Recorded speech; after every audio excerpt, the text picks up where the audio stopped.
In today's video, I'm going to show you how to create blog using Canva AI. So start by heading over to Canva AI, then here select doc. Then next for the type, choose blog post. So here simply type in your prompt. You can get more specific as you want, and the more detailed and specific you are, the better results you'll get.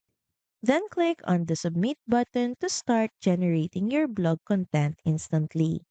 Canva AI will then create headings, paragraphs, and structure. And for multiple blogs, just repeat with different prompts. For example, you can change topics, audience, or tone for each version. Now edit and optimize your blog.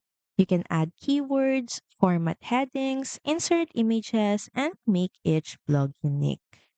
You can export or publish your blogs directly from Canva, or you can also copy them on your website.